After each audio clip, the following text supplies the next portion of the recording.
You're tuned into the Writing Community Chat Show, the live streaming YouTube podcast that brings you the stories of authors, screenwriters, and more. Indie or established, this show's for the community, and we invite you to be a part of it.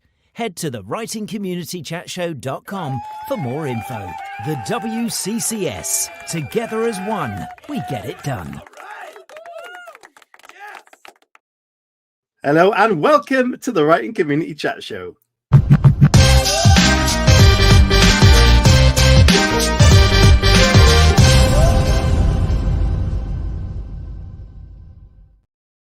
Hello everyone and welcome back to the Writing Community Chat Show. Being here on the show means it is Friday and the weekend is upon us. That is very exciting for us all, I'm sure. We hope you've had a fantastic week filled with fun, writing, and all the good stuff. Happy friends and family. And hopefully you haven't had as much rain as we have had in here in Wales because it's been horrendous. But yeah, we had a great show last week with AJ West. If you haven't checked that out, please go and do so. Really good conversation. And we've got a great guest for you lined up today as well. But before we get our guest on, I'd love to have my little chat with Chris Sooley and a catch up. How are you doing, Chris? Yeah, I'm good. I feel a little bit flustered because I moved all my equipment in preparation last week for doing the show on the go. And that didn't happen. So obviously I wasn't there for that interview, but obviously, like I said, great interview. Very much enjoyed it. So please, if you've not seen it, go back and have a little look. But yeah, now I'm sort of like to the point where I've never done my hair whilst the guest was in the thing before. And I literally was putting wax on it was a weird 5 minutes, to be honest. And I didn't want to explain what I was doing because I thought that would make it even more awkward. But yeah, just realising that I look like a tit. So yeah, maybe be a bit more prepared next week. But I tell you what I am prepared with. I got a load of books this week about writing, which are pretty good. So nice. I'm going to show you them. So this one is called Reading Like a Writer by Francine Prose. Can you believe that that's her name? She wrote a book about writing. Yeah, amazing. That is amazing. I didn't know until it arrived, and I was like, oh, what a great name for a book about writing. And then, from our conversation with a guest, and I can't remember which one it was, but The Fire in Fiction. Mm-hmm. Remember, who mentioned that? It was a couple of weeks ago, and my memory at the moment is horrendous. So I might get there throughout the show, randomly get that name in my head, but right now, no chance. Yeah, I'll probably remember it as well. But yeah, I got that one as well. I've been reading them this week. Not much writing, which is a bit of a shame, but I started yesterday and picked up again. My accountability buddy, Ross, made sure I stay in line, which is good. Yeah. Well, how's your week been?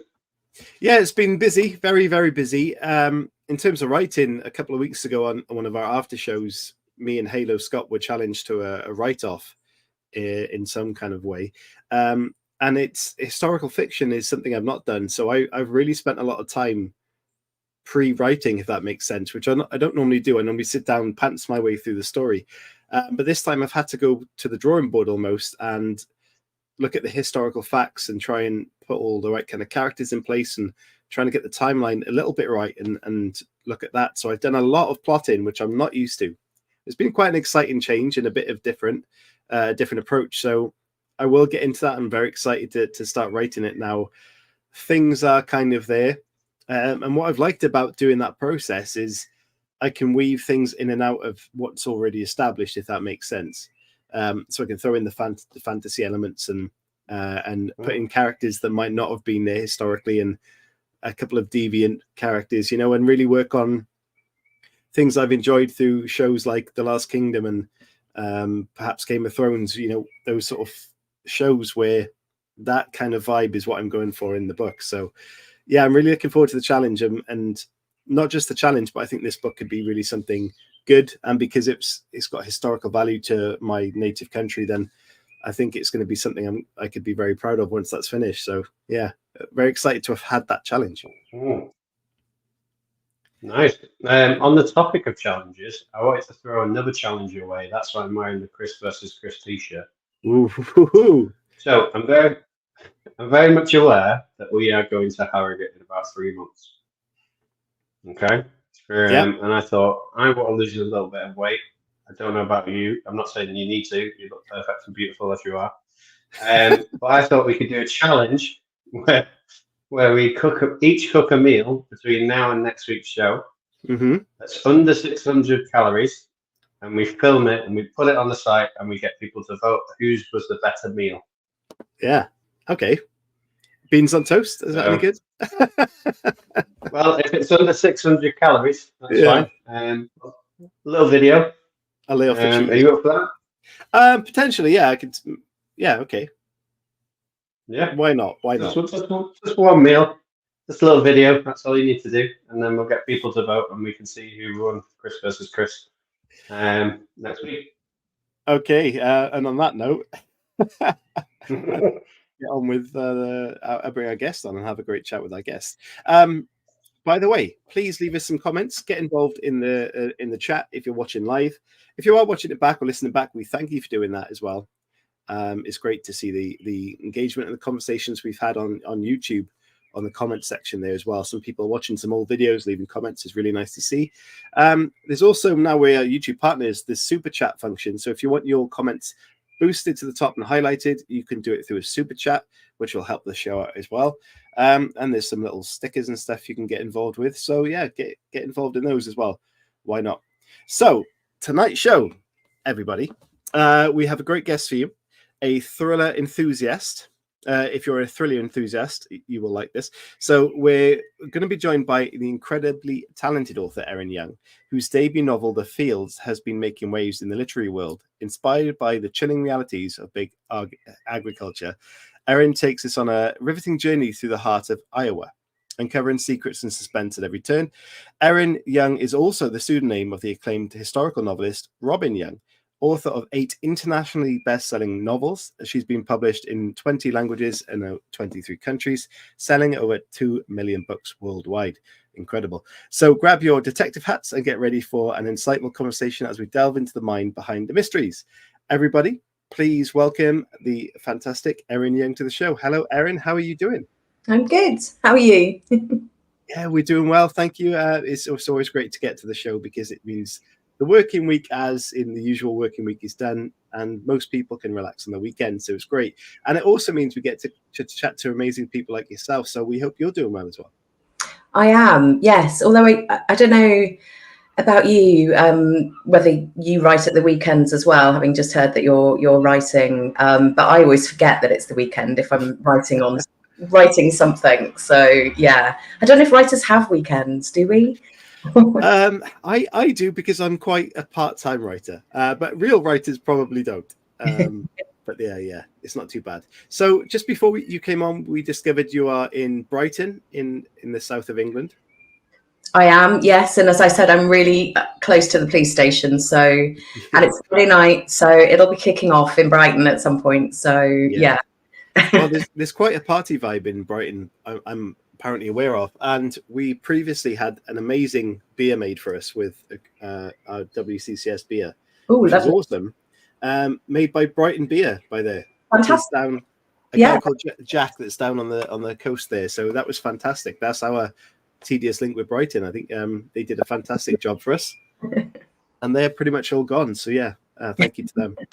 How has the weather been there? I know I randomly talk about the weather on the show, but it's been so wet for weeks and weeks and weeks and weeks and weeks here. And today the sun came out, so it's been nice for us. But has it been similar with you?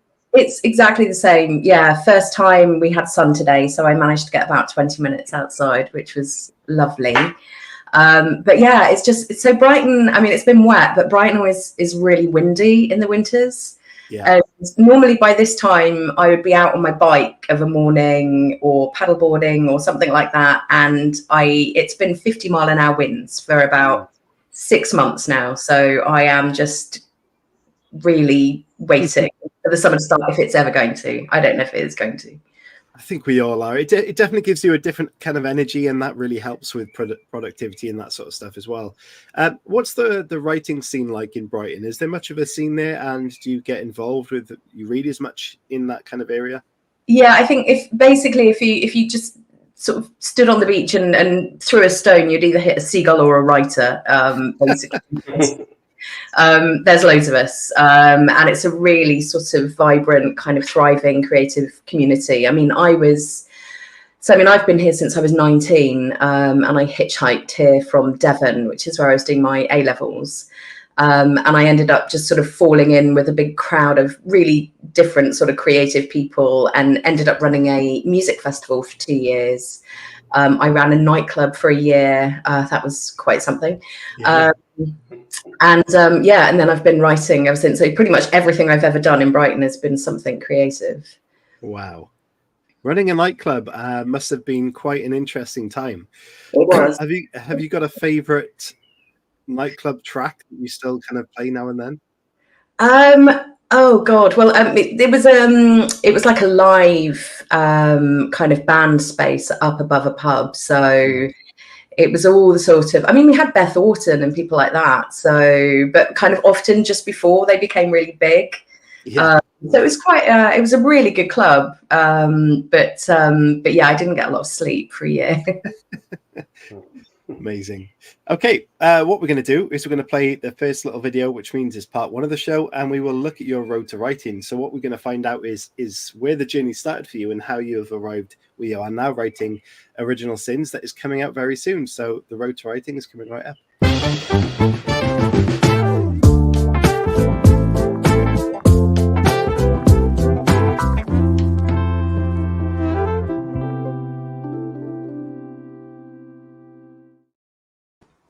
So, Erin, do you remember at what point writing became a kind of really something more than just an idea in your mind in your life?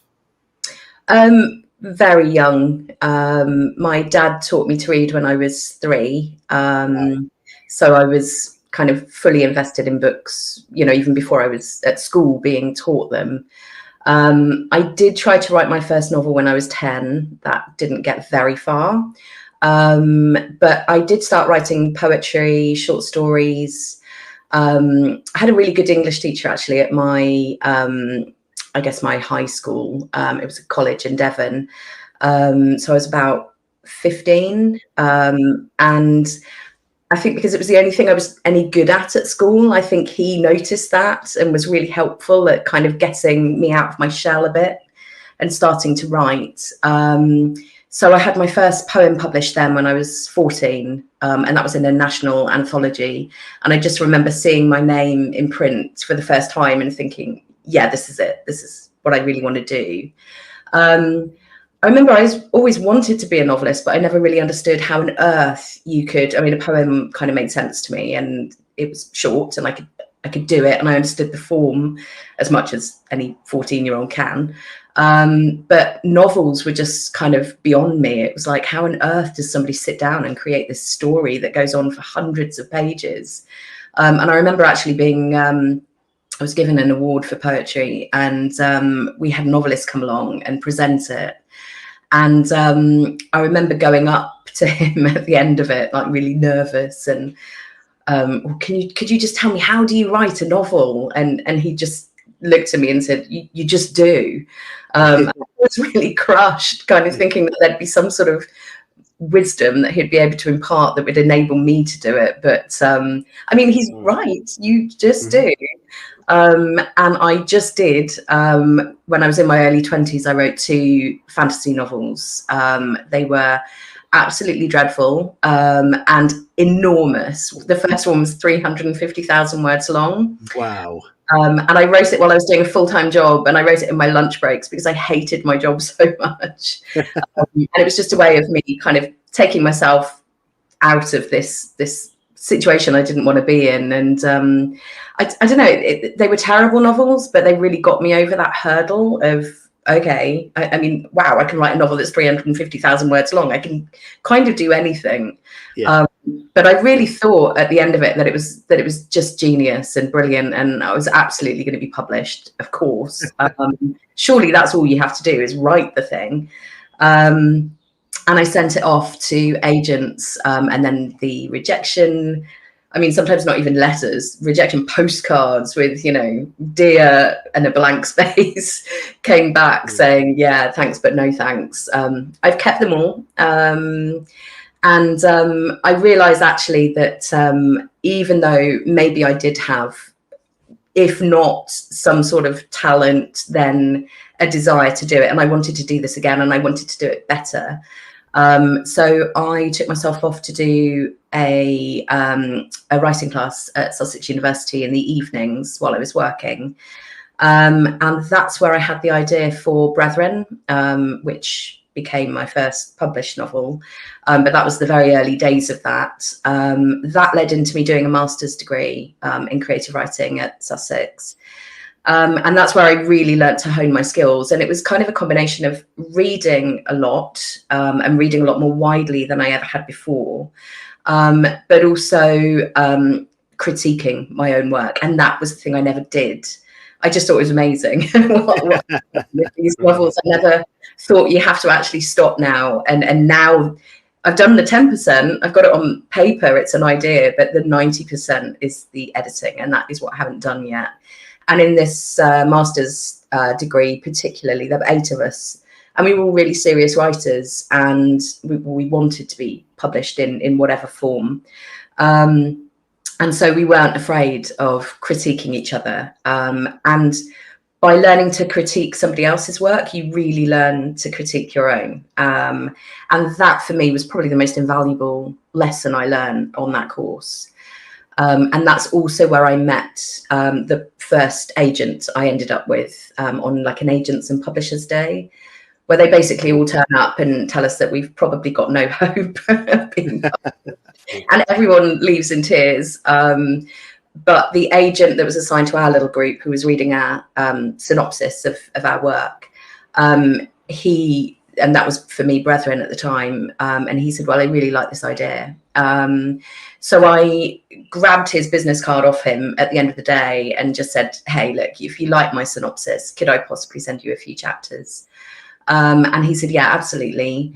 And I sent those off to him, and he came back and he said, look, I still really like the idea, but you've got this character, Will Campbell, who was my main character in those books, as an old man looking back on his life in the Crusades. So he was a Knight Templar. He went off and fought in the Crusades, followed in his father's footsteps, lots of, big drama and mystery.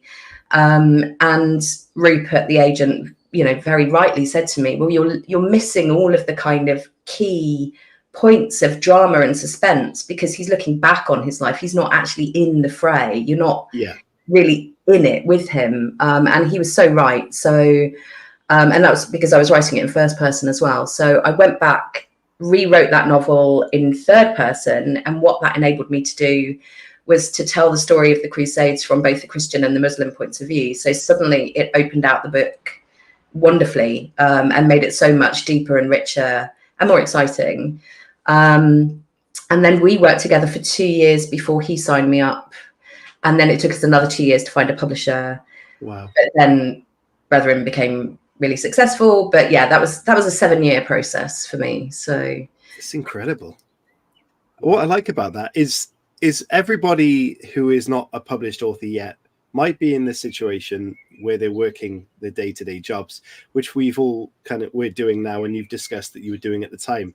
But what you did was work around that in the time where a lot of people will sit back and want to do what you did, but they haven't quite taken that step. And that's proof that if you do put in that time and effort and dedicate in learning yourself and putting yourself in the right situations, you can get to it through that process.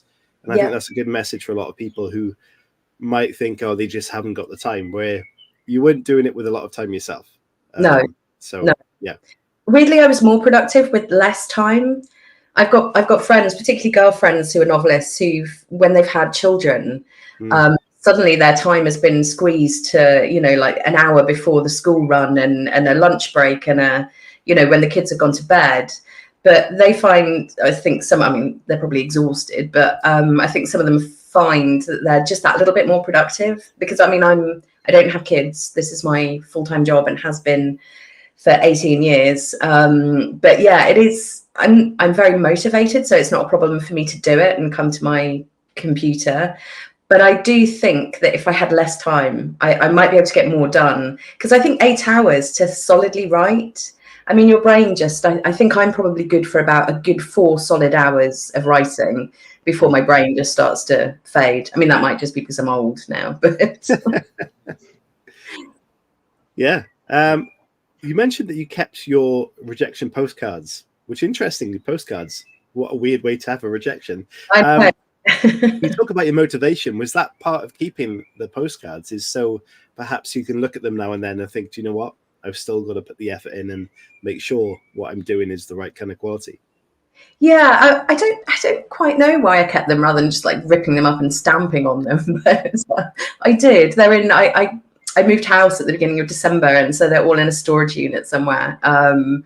But yeah, I don't know. I think, oh God, trying to think back on why I would have kept them. I think it was just a sort of sense of, I don't know. I'm quite driven, and if somebody tells me no, that's just kind of like, okay, I'm going to prove you wrong. So maybe it was a little bit of a sense of, one day I will look back on these and be able to go, hey, they were wrong. You should certainly now send them a postcard.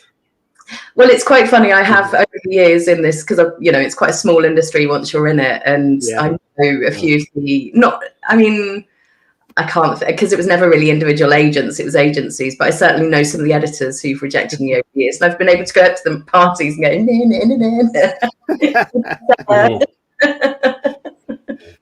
not at all, I'm sure. So, Erin, we have a lot of people that watch this show that, similar to yourself, may have had sort of transitions from poetry or story writing to novel writing. I guess my question is, what? You muted yourself there, Chris. He's doing it on randomly for some reason. So yeah, my question was. He's gone again, Chris. You're muted. I don't know why. You're back. It's all right. Try again, mate. Try We'll again. have charades or something. Yeah. Yeah. What advice? What advice would you give to people looking to write poetry, short stories, or novels? If you could sort of summarize it into like 3 nuggets of advice. Oh God. Okay, reading, but not just reading your own style of poetry or prose or whatever. Read everything. Read widely. Read random stuff. Just understand voice. And just practice. Just write. And then edit. And editing is, as I said, that's key. And that's the one thing I didn't do in those first kind of goes at a novel, was understand. So Bretheren has 12 drafts of it, like big change drafts as well. These aren't just like, a few commas moving around. I think they're all on floppy disks somewhere because it was so long ago writing it. But yeah, I mean, when I first started, I think I understand now just how much editing is required. But even then, I send it off, I send it to my agents, I send it to my editors. And of course, they still have huge things to say about it. I don't think any of us can ever do a perfect draft, and certainly not on our own necessarily. And so what I would say as well is, if you don't have an editor or an agent, and you are really hoping and looking to get published and you're really serious about it, I would give it to people that you trust, who themselves either read a lot, for instance, or maybe write as well. But I wouldn't give it to people who are just going to tell you that you're lovely. Don't give it to your mum. Give it to people who are going to be realistic and honest with you about it. Because once you've spent, if it's a week, if it's 2 months, if it's 5 years writing something, it's so hard. Even for us as, professional novelists, it's so hard to take a step back and see the words for the page almost. So definitely reading widely, editing, and just keep practicing until you found your voice. Because I think when you start out, I mean, certainly my voice when I was a young person, 14, 15, I was always just aping everyone else that I was reading. I was a huge fan of Stephen King and Clive Barker and James Herbert, and all of my little short stories just sounded exactly like theirs, only more shit. So, and that's natural and that's okay. But the more you do it, the more you'll work out your own style. So yeah, I'd say that. Great advice. How do you know when you have found what you consider would be your voice? Do you think that is you definitely know that that's kind of where you are, or will that voice evolve and change? It changes. It changes with you as a person. I mean, the Bretheren trilogy I started in my early 20s. I'm now almost 49, and my writing is completely different to how it was. I mean, I am writing a different genre, and that's also partly why I was really glad that I got the idea for the fields, because I knew that I'd sort of come to a point where my writing was ready to go in a different place, and I couldn't quite do that in the style of the kind of historical action adventure novels that I was writing, even though I loved them and I loved writing them. And I still, I certainly would hope at some point I'll go back to them as well. But I was ready for a bit of a change, and I knew my writing could be more ambitious than I could be in that genre. Interesting. I mean, I'm intrigued to know like why you decided to originally write fantasy and then move into a historical, and then just keep switching with genres. Like, what was the sort of thought process at each stage that you went through? So the fantasy was, it was a genre that I really loved, fantasy and horror. When I was growing up, they were my two sort of go-to things, and true crime. I've always loved crime. Historical fiction was completely random. It was just the idea for Bretheren that took me into historical fiction. It was I was with my boyfriend and a friend of his, and we were in the pub, and they were talking about the Knights Templar, and this was late 90s. So Dan Brown hadn't brought out the Da Vinci Code. I'd never heard of the Templars before. They were pretty niche. Yeah, they were talking about them as warrior monks, and I just remember thinking, God, that's weird. How do you become a monk and a warrior? It just sounded really intriguing to me. And then a couple of months after that, I saw a little volume, history book in Waterstones, which was called The Fall of the Templars by Malcolm Barber. And I read it in one afternoon. And this is somebody who got a D for their history GCSE. So it wasn't a subject I got at school or enjoyed at all. And I think that's partly because it was taught to me very much in a sort of statistics, dates, facts, figures. And I'm terrible at maths. And so for me, history felt more like a maths subject than an English subject. Or a creative one. And reading this little history book, I thought, oh my God, history's got nothing to do with dates. I mean, okay, it does, but it's stories, it's human beings, it's connections and alliances and sacrifice and love and terror and all the things that I love in a story. So by the end of this book, I still remember to this day. So this is like 98 or something, and I was sitting in the garden of the flat I was living in, and I literally just sort of sat up with this book finished in my hand and went, right, I'm writing this.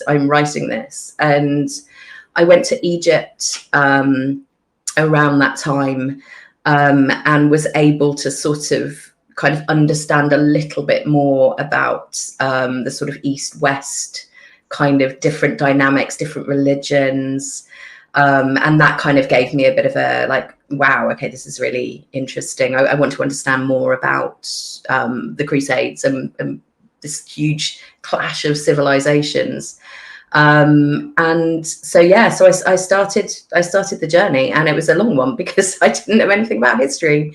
So yeah, that was a lot of learning, and a lot of getting things wrong. And then I was writing historical fiction for many years. Well, I think 27 2017 is I think when my last historical novel came out as Robyn Young. And so I went through the Crusades with a trilogy. I went through the Scottish Wars of Independence with a trilogy. And then it was very much into sort of Renaissance Florence, the Medici, Wars of the Roses, Columbus. And very annoyingly for a lot of my readers, I was 2 books into well, it was going to be a series and then it was going to be a trilogy. And I did leave it, and I wish I hadn't. I left it on a real cliffhanger.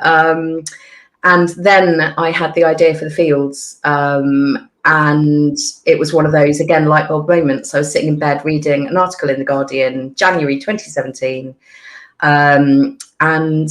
It was this really unsettling, weird article about the dangers of big agriculture and over farming and genetically modified crops. And it just was, again, one of those sort of like, wow, what if kind of, what if we take this idea, what's happening in reality, and put it into a small town and a murder mystery and you know, a detective who's going to be solving it. And I went to my editor at Hodder & Stoughton and said, okay, I've had this, I know I'm supposed to be writing the 3rd in this historical trilogy or series, whatever it is.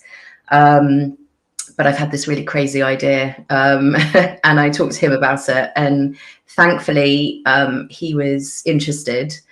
And I got the green light, and then I went off to Iowa to do the research in 2018 because I knew I couldn't write this book without going there.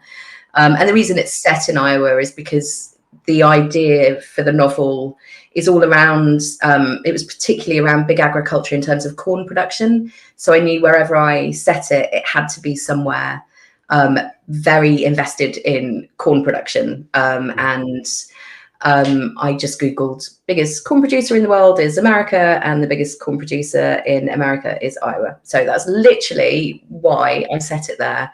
But yeah, I jumped on a plane, landed in Des Moines in summer 2018, 100-degree heat, one of the most violent thunderstorms I've ever been in, we landed in. And off I went around the state, just meeting everybody that I sort of needed to meet to kind of bring this really rather weird, creepy book to life. It's amazing, isn't it? A research holiday like that, where you're going around and meeting people with these incredible stories. It sounds absolutely incredible. And The Fields, of course, it won some recognition. It was a hardcover thriller of the year at the ITW Awards, and is in development for TV as well. So it was nominated. It was, unfortunately, it didn't win. My lovely friend Catriona Ward picked me to the post. She's so amazing that we'll let her have it. Yeah, she's been on this show before. She's a great personality. So you were a finalist with that, and so that story has obviously captivated people's imaginations, and is being developed for TV as well. So how do you feel about that? Do you think it's something that you're excited about? Are you perhaps a little bit nervous about it, and do you feel like you can have input into that as well? It's been a really long process, the TV. So it was optioned in November 2018 when I just had 3 chapters and a synopsis. Wow. So it was just it just ended up in the right people's hands at the right time, which, a lot of publishing stories, there's a lot of hard graft, but there's also often a bit of luck as well. Yeah. So I was lucky to have a new agent who was having lunch with a really fantastic LA TV agent. She's a phenomenon. She's really brought some massive deals home for writers. And she read it, and she's the agent actually of the guy who created True Detective. Mm-hmm. And she said, this really, just on 3 chapters, it really reminds me of True Detective season 1. She was quick to say, although I like season 2. But yeah, so she sent it off to a few female producers, and we ended up with this absolute dream team. Bruna Papandrea, who produced Big Little Lies, Gone Girl, 9 Perfect Strangers, real powerhouse of a producer. She wanted it. And Jennifer Todd, who is also, she was Matt Damon and Ben Affleck's she ran their company for a long time. She's real kind of old Hollywood. So we ended up with two really powerful, amazing women, which was great. And then we found a really fantastic screenwriter and showrunner, Kate Brooke.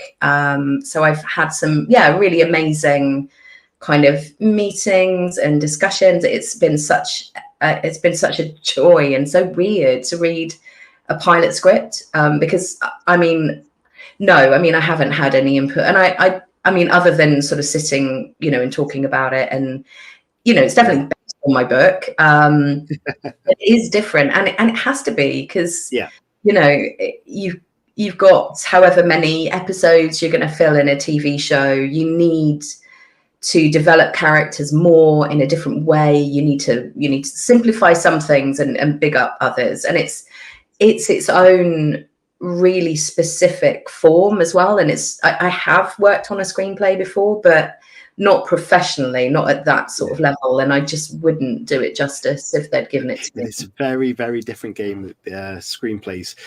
Could we expect an Erin Young cameo at all? Is that the cards? Have we discussed that? I haven't, no, but I'd love to. Yeah, we'll see. Come on. We've chat to them. Yeah, I mean, it's taken, TV, I've got so many friends who've been through this process, and it's years and years and years. And it's, it doesn't always happen. It doesn't always happen overnight. And of course, we had COVID in the middle of all of that, and writer's strike, actor strike. So, it's been quite a slow process. But we'll see. It's a great team. The best cameo I think we've heard of on the show was Tim Levin in The Silence. He said that he was literally a dead person on the floor, and there's a scene for about 2 seconds where they step over him, and that was his cameo. So that's brilliant. At least he was on there, but what a cameo that is. I think I'll probably have to be at a bar somewhere in Iowa. I think that's probably where I need to be. Sitting in a bar with a beer. Yeah. That'd be great. I'm going to make a tedious link there, Erin, between somebody else who's made a cameo who you mentioned before. So you mentioned Stephen King, and he's been in a few of his productions and stuff. Yeah. But what really, you mentioned What If as well. What if this happens? And he's quite famous for that idea of, he thinks what if and then kind of runs with it. Is that something that you do when you start thinking of ideas for your next novel? And do you think that you have the sort of same desire to reinvent yourself as King has done by moving from horror, and then obviously he writes crime fiction, he writes fantasy, he writes all the different types of genres. Do you think you've got that in you as well, in terms of wanting to explore different genres? Yeah, I think I just always loved writing, and I've read so sort of widely, and again, sort of saying that's such an important thing for all writers, I think. So I would never say never in terms of trying my hand at any kind of writing. It's just more the question, I think, in this industry, if you're successful in one area, your publishers really like to try and keep you there. So I was quite lucky. I mean, I've got a lot of friends who, we were writing historical fiction together for years, and a lot of them had ideas for new novels, different genres, and not all of them got to pursue that because they were sort of almost, their success was holding them back from that because their publishers didn't want them to shift and try something new. So I was really quite lucky there. But yeah, I'm working on something at the moment that again it will be under Erin, not Robyn. So it's still within the crime sphere, but definitely not in the police procedural sphere. Although I would love to write more Rileys. I hope I get to. We'll just have to sort of see. But I've got Riley 3 mapped out in my head, and I've got about 7 books for her that I could definitely happily write. So fingers crossed. Interestingly, off the back of that question, Chris, Erin, if you were to go into another direction of genre, would there be another pseudonym, or would you stick with Erin? It would depend what it was. I don't know. I've got a middle name, so maybe I'd be Georgina Young for my romantic fiction. Yeah. I don't know. That's probably something I will never write, and it's not because I don't think romantic fiction has a place or is a wonderful thing. It's honestly something that's something I've never read. And I don't know, I'm not a very romantic person. I don't do Valentine's Day. I hate all that kind of stuff. So I don't know. I think that's probably the one genre I will never ever write, but not because it's not good, but just because I don't get it. Amazing. Okay, we're going to play part 2. Watch the story, because we are going through this quickly, and that's a good sign. So part 2, Erin, after this little video, could you please let everybody know what Original Sins is all about and when they can expect that? Excited to get into this. And that cover, by the way, I love it. It's very, very nice. And you can see it up in the top corner if you're watching this. So check it out. Watch the story coming right up.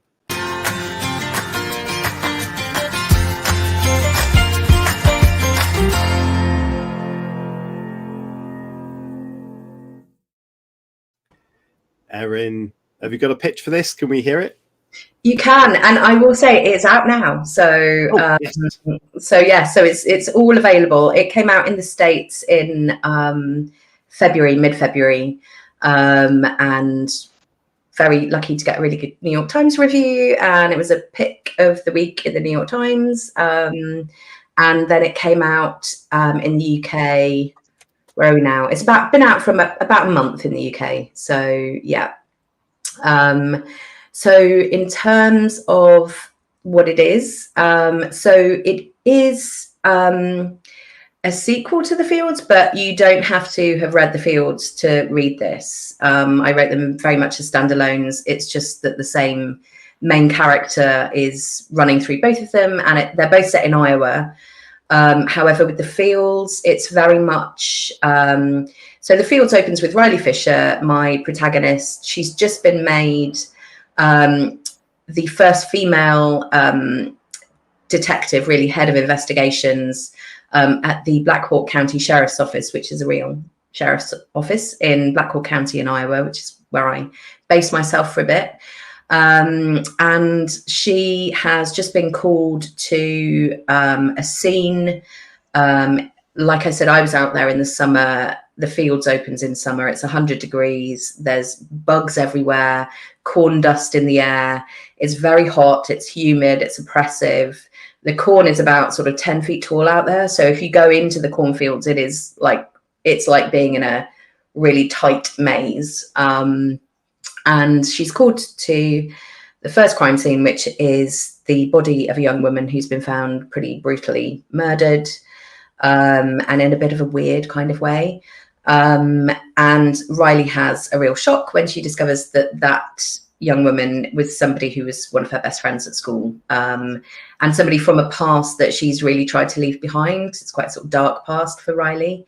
And so that sort of opens up The Fields, but what starts like a small town murder mystery very much spirals out into global conspiracy, political corruption, and big agriculture. And then Original Sins is set 2 years later. Riley has gone from being pretty much at the top of her game in rural Iowa, and she's in Des Moines, which is the capital city.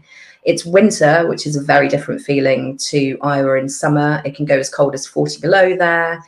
Big snow, really just kind of pretty brutal weather. And so she's just arrived in Des Moines, and now she's a rookie in the FBI.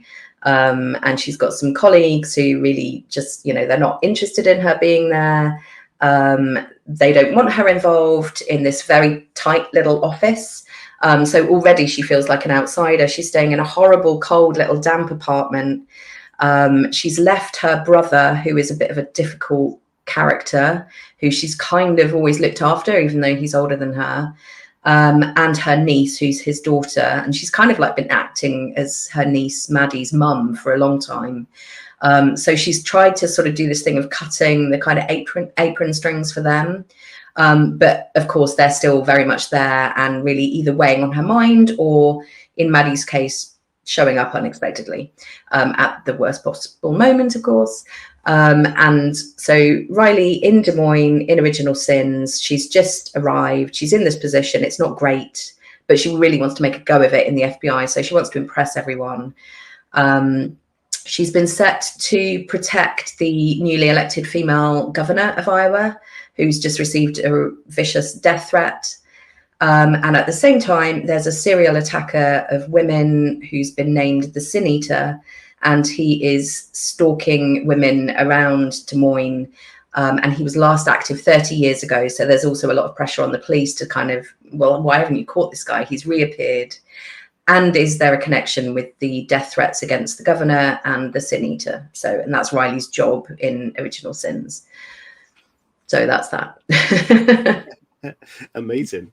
It sounds like there's a lot of intricate plots going on here, with a kind of bigger theme as well. So how is your process work in terms of creating those sort of weaving storylines?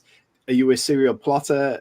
Do you set this all up beforehand, knowing exactly where you're going to write this into? Or is it something that kind of appears to you as you're writing the story? Yeah, I'm definitely the first one. I was at a gig the other night at Waterstones in Hastings with Graham Bartlett and Sheila Bugler, two other brilliant crime writers. And we were all talking about our process. And Sheila was saying she just starts. And that just makes me want to come out in hives, honestly. Frightening. No, I'm a massive plotter, always have been. I've just written, so for instance, my work in progress at the moment, I've just written a 25,000 word document that sort of sets out almost chapter by chapter what I think will happen. Wow. I will go and now do some research. I've done the location research that I need to do.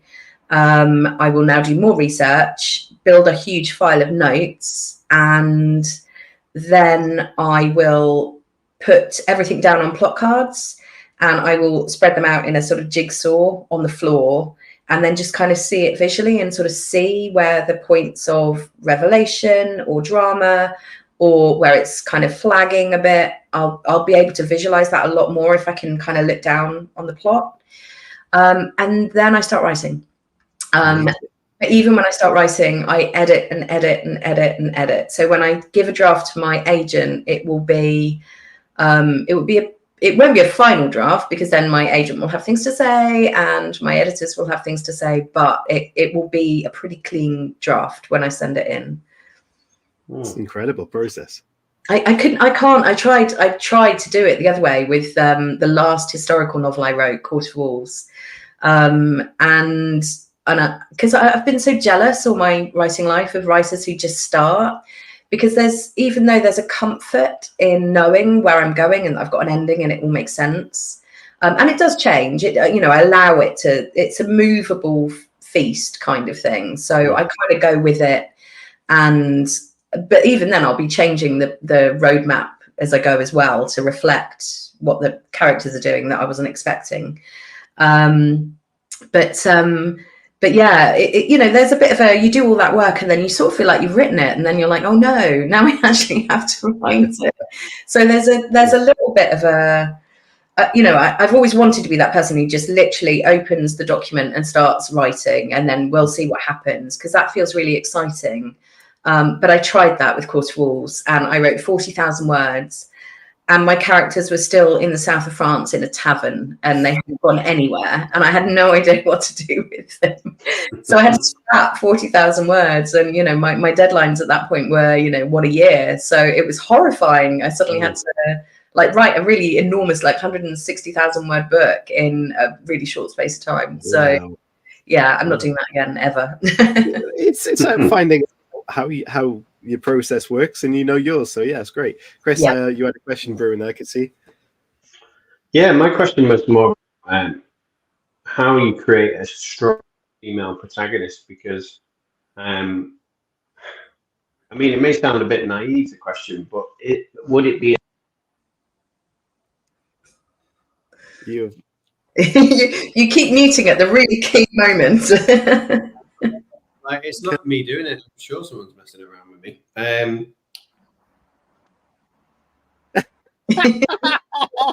That was so well timed. It was ridiculous. Just be a bit closer, Chris. I think it might be a volume thing with your mic. Yeah, I don't know what it is, to be honest. I think it might be because it's a new laptop. But yeah, might be naive from me about female protagonists in.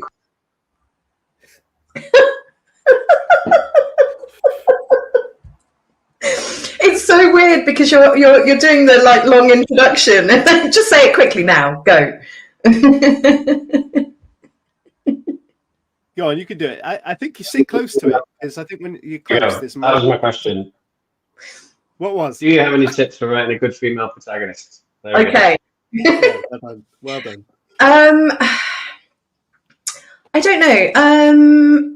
I'm never quite sure about that question, because I mean, I've written male characters for most of my career. Riley was my first female character. I mean, certainly really from her perspective. I've written in third person novels other female characters, but they've never had a sort of primary role.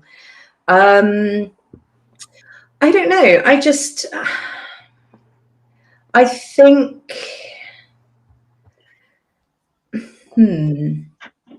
think I guess understanding women's perspectives in the time that you're writing about, where you can. So I guess that's reading not just books by women, but also, you know, autobiography kind of points of view, articles written by women. It sort of depends, I think, on the era that you're writing. If it was modern day, I'd really read everything you can by women, and chat to your female friends as well, and, you know, just sort of dig down. I certainly think men can write women and women can write men. I don't think there's any barrier to that. I think it's just trying to be as authentic. And it's not just about being a woman as well. Like, you know, who is she? Where does she come from? What background does she have? What's her class? What's her status? What's, you know, that it's like what makes each of us into a human being, really. It's just understanding humans. I don't think you need to be worried that you're a man trying to write a woman. I think just, you know, recognizing women are human, and you know, all the different phases of life that people go through, and their backgrounds, and yeah, just dig down into people. Nice. Good advice. Yeah, before we get on to the random questions, Erin, obviously Original Sins is out now. Apologies for saying it's coming soon. Your website still says pre-order. That's what got me confused. Oh no! Oh god! Okay, I'll change that. I'll never look at my website. Never look at a writer's website. It's always going to be out of date. Yeah, 100%.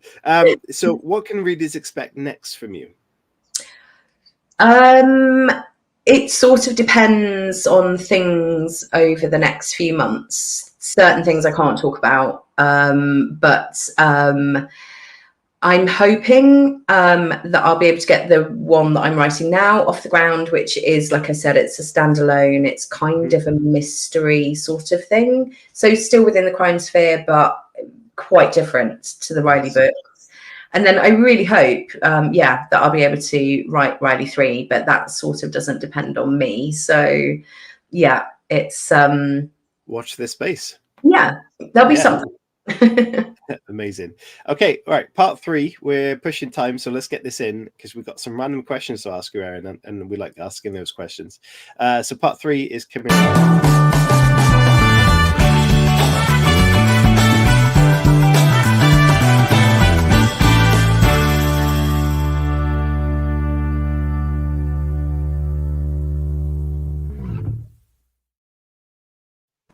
So, Chris, do you want to try and kick us off with the community questions?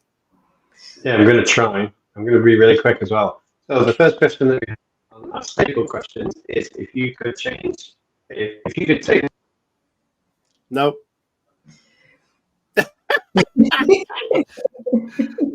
you know what? Do you want to try again, or shall I just put that in there? Yeah. Okay. So what he was going to say is if you could take any character from the world of fiction and put that into one of your own stories, or even take that character on the day out, what character from the world of fiction would you use to do that? I'm really glad you sent me these earlier, because that would have completely stumped me. And it's still sort of stumping me now. the character I thought of, and it wouldn't be to go in one of mine because actually that would then be really weird. But I always just felt sorry for Frodo at the end of Lord of the Rings. It's sort of, the poor guy. He's just saved the world, and then he has to go off and.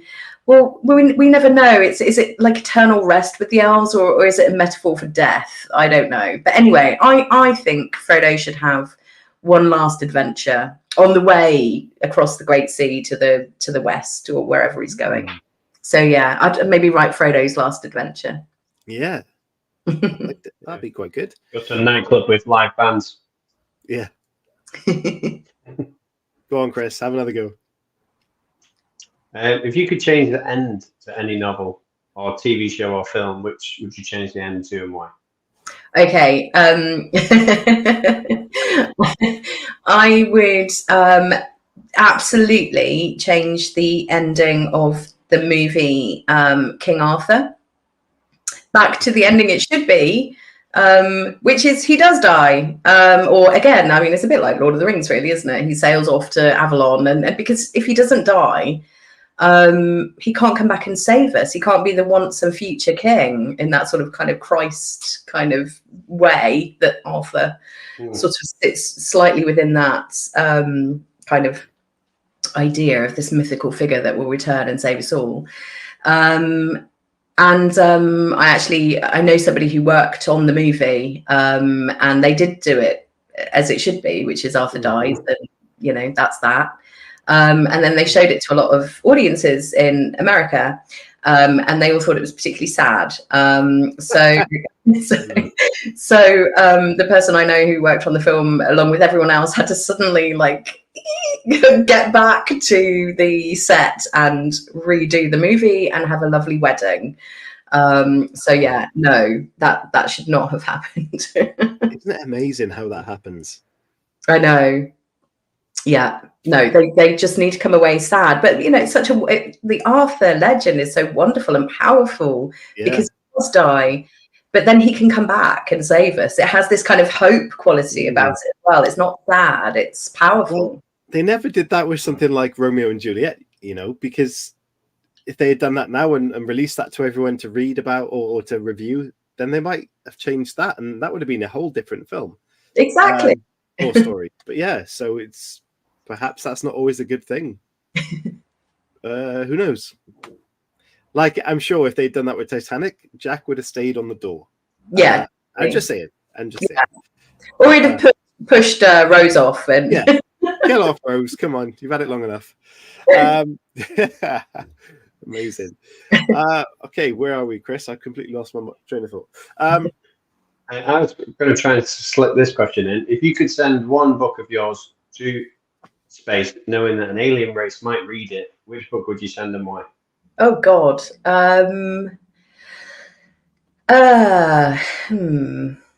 Probably the new one, Original Sins,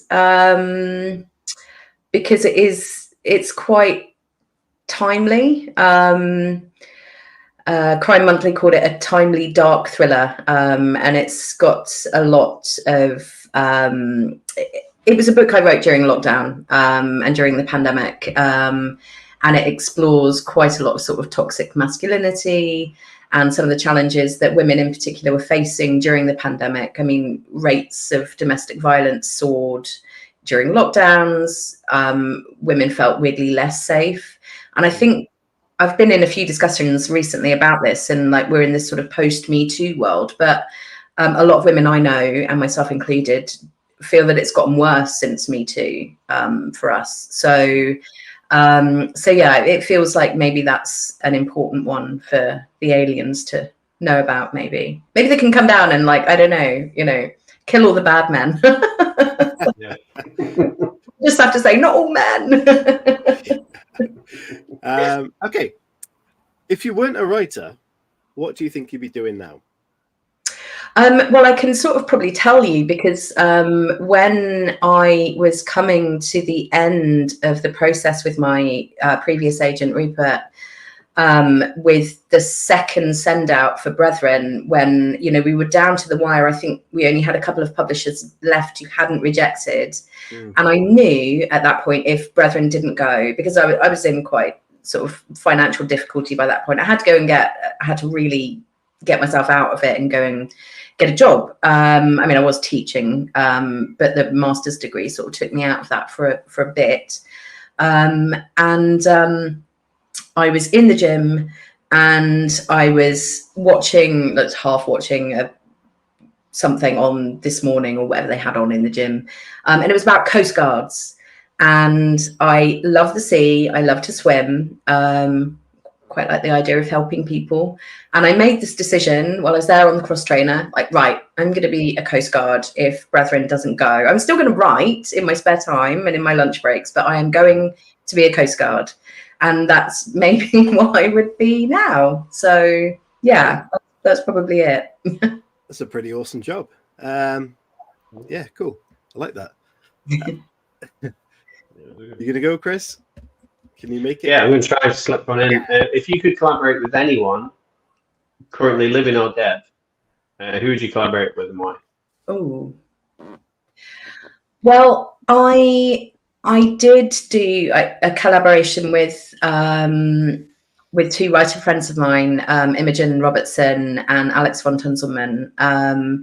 And that was way back in 2007. And we had this really amazing idea for a screenplay. And we ended up going off to France together and writing it. And it was 2 of the best weeks of my life. And it was so wonderful because it's such a solitary job, as you both know, to have people that you can bounce ideas off of. And I still remember it to this day. And I remember things that they said and ways that they worked that were so helpful for me even now.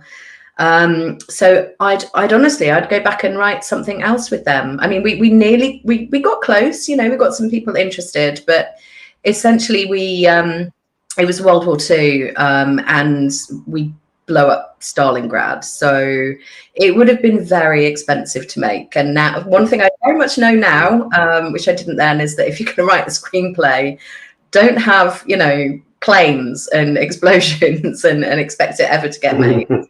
Yeah, but I'd go back and do something else because that was a great experience, and we still talk about it, so maybe we will. Good advice for the screenplay, though. I like that. Before we go into the final couple of questions, because we're just over the hour, Anya says, reverse mermaid or reverse centaur? That sort of sounds like some sort of dodgy thing. I don't know. It's all right, she's verified. She said, if that one's too weird, if you had to write a book from a POV of a mystical being, which would you choose? Oh, well, I was always obsessed with unicorns when I was younger, and I have a tattoo of a unicorn, which I got the moment I could get a tattoo. But it's a really angry Celtic one. That sort of looks like it's going to stab you with its horn. It's not a cute one. And I quite like the idea of unicorns actually being pretty mad and violent and dangerous. So yeah, I'd write a crazy unicorn story. Well, that's really good timing, because the challenge I was talking about at the start of the show, I'm writing the historical story about the last Welsh dragon, and Halo Scott, who I'm also writing against, is writing about a demonic unicorn. Perfect. Yeah, so there you go. Amazing. So before we wrap this up, I've got a question, and Chris would normally ask this, but I'll ask it just in case he doesn't make it. If you are on your deathbed looking back at your career, what would success look like to you? Pretty much this. I think I feel pretty proud and occasionally amazed that I've managed to have this as my full-time job for 18 years. So I hope there's, you know, another 18 years, but you never know. But it's been pretty amazing. And I think the thing I probably would maybe like to do more of is kind of appreciating I'm not very good at this anyway as a person, but appreciating what I have rather than what I don't have. And I think us writers, we're all a little bit like that. You know, there's a lot of, we all put our best stuff out on social media. Like, you know, you can look at people's careers on Twitter and Facebook and whatever and go, oh my God, they've got everything. They've got, you know, TV deals coming out their ears, and, you know, they've got the Sunday Times, whatever. Honestly, I can tell you now, sit with him in the pub and you'll hear all the things that are going wrong behind the scenes. That's what we don't show you, because, you know, we're not supposed to. We're supposed to show this sort of kind of polished side of ourselves. But we're all kind of struggling to keep afloat at the moment. It's a changing industry. It's harder than I've ever known it. There are fewer spaces for books in terms of bookshops, in terms of review space in the media. Unfortunately, publishers and festivals and places like either the shiny new thing, the debut author, or they like a celebrity who can definitely bring in the crowds. And it's understandable, but it does kind of leave a lot of writers a bit at sea at the moment. And of course, we are also facing the dawn of AI, and none of us quite know how that will impact us. So there's a lot of big question marks. So it's a bit scary. But I've managed it so far, and so is everyone else I know who's just clinging on by the tips of their fingers, or you know, struggling to push their way into the industry, and people are getting there all the time. So it's absolutely possible, and it can be done. But I just want to sort of stop sometimes and enjoy what I have, rather than going, oh, I need the next big thing. So yeah, it's great advice. I think we all need to do that a bit more in life, and slow down and appreciate what's around us. So that's a really good goal and a great advice there. I think we should all try and practice a bit more. So thanks for that answer. Chris, do you want to try and ask anything else before we wrap up? I'm going to say no, not because I don't want to, but because I might get cut off again. But it's been brilliant, Erin, speaking to you, and thank you very much for coming on. And I would urge everyone to check out Original Sins and all of Erin's books. Oh, see, it's not cutting me off at this moment, so I might just keep talking. Thank you. Absolutely right, Erin. You've been a fantastic guest. You've had an amazing story and an incredible career, and I'm almost certain that you will keep that going for the next 18 years and more. So yeah, we look forward to checking out Original Sins. Now, it is already out. We will leave the links to that in the YouTube description. So if you do want to pick it up, you can do. And we'll also leave the links to Erin's website, which is going to be updated soon. Yes. And no, it's my fault. And of course, please follow on socials, Erin, as well, and support her as best you can, as we will fantastic and reading while saying we will also support her as well. So please do the same, and have a great weekend. Please stay safe and enjoy yourselves. Don't do anything we wouldn't do. And yeah, look after yourselves, and we'll see you all next week with another show. Erin, from us, it's thank you. You've been fantastic. Thank you. See you all soon, guys. Bye.